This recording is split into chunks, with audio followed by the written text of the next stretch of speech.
구독과 좋아요, 댓글 부탁드리겠습니다. 토비, 너도 부탁해.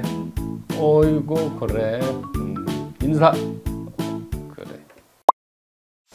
이 편의는 이제 그 근원적인 게 뭐냐면 편의는 나를 생해주는 거죠. 그렇죠? 객체가 나를 생해주고 음량이 같은 거예요. 그렇죠? 그러면 이 나를 생해준다는 얘기는 내 입장에서 좋은 거예요, 나쁜 거예요? 좋죠. 그래서 일부 어떤 학문에서는 편인이 이 사주가 약한 경우에 편인이 좋다 이렇게 얘기하는 데가 있어요. 왜? 생해주는 거니까 어쨌든.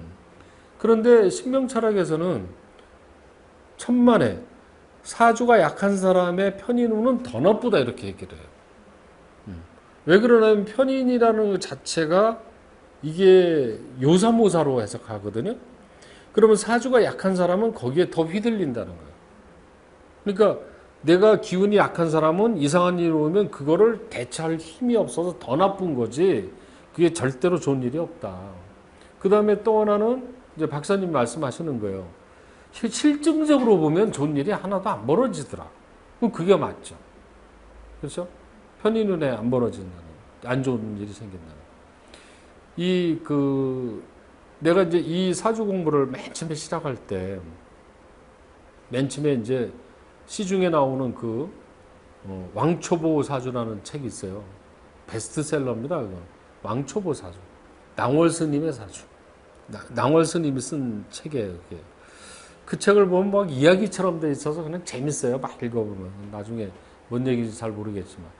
근데 그걸로 제가 처음에 공부를 굉장히 열심히 했어요. 그 책을 보고 썸머리를 해가지고 정리를 다 해놓은 자료가 아직도 있어요. 저는 공부할 때는 책을 요약을 해요. 요약을 하려면은 여러 번 읽어야죠. 그렇죠. 키워드를 모아서 새로 요약을 해야 되니까. 그러면 공부가 되는 거거든요. 그리고 키워드 공부를 많이 하라고 그래요, 제가. 이걸 문장으로 다 외울 수가 없죠. 그러니까 편이 넘은 변기, 변덕, 또 뭐예요?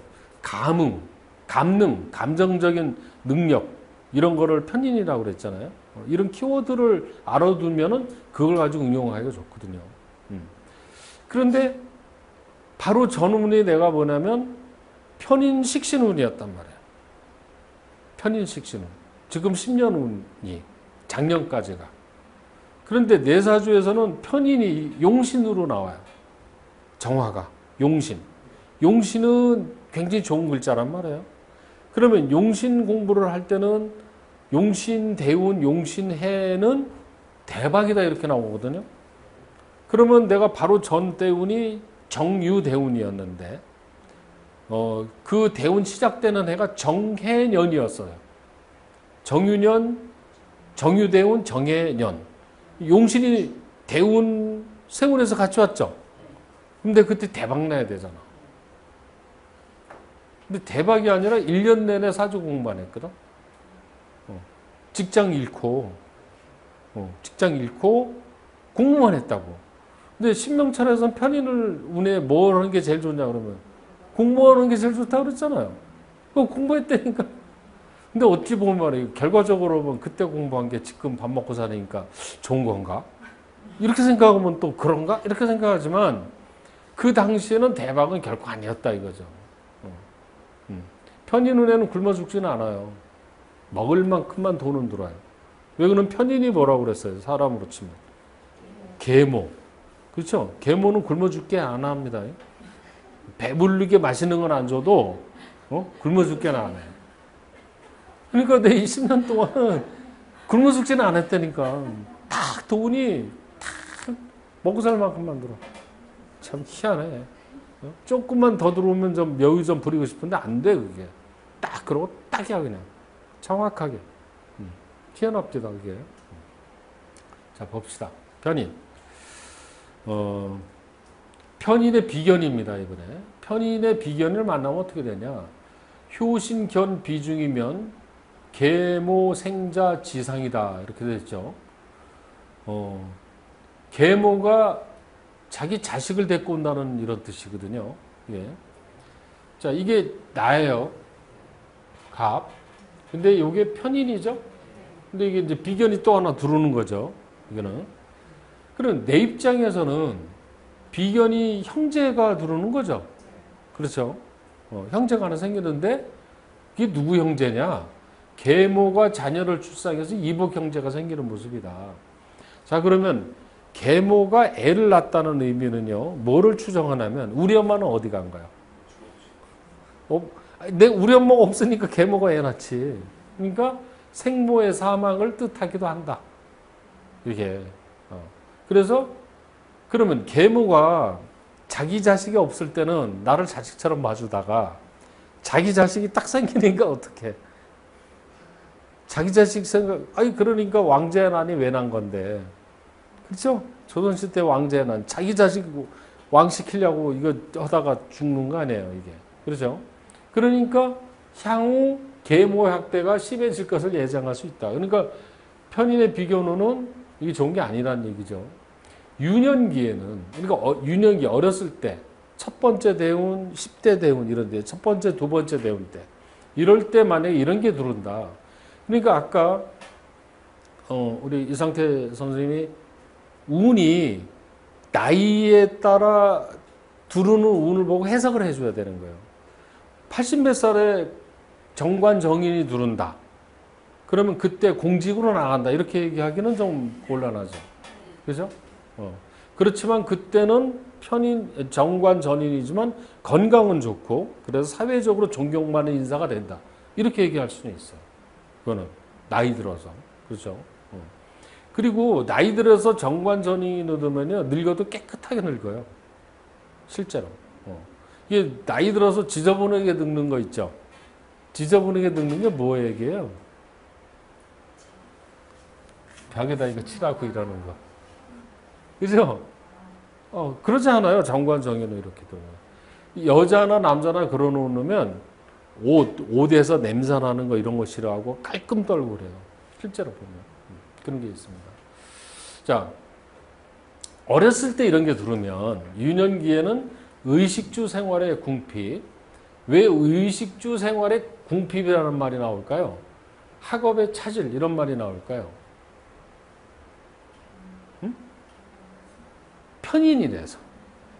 편인은 뭐를 치는 게 편이라고 그랬죠? 식신을 치는 거잖아요. 근데 식신은 뭐예요? 의식주죠. 그 다음에 공부도 식신으로 보는 거죠. 그러니까 그런 게 잘못돼 간다는 얘기지. 그러니까 어렸을 때 일어나면은 먹고 사는 거 공부 잘 안 되는 거예요, 이게. 근데 공부도 잘 안 되는 이유가 뭐예요? 동생, 형에게 희생당한다. 이게 이제 이런 경우 있죠. 가끔 그런 분들이 와요. 노처녀로 이렇게 늙은 이유 중에 하나가 애들 키워주느라고, 애들 학비 대주느라고, 이런 이윤에 들어버리는 거죠. 그러니까 자기는 못해. 나를 위해서는. 나를 위해서는 못 쓰고 희생을 하는 거죠. 동생이나 형 이런데.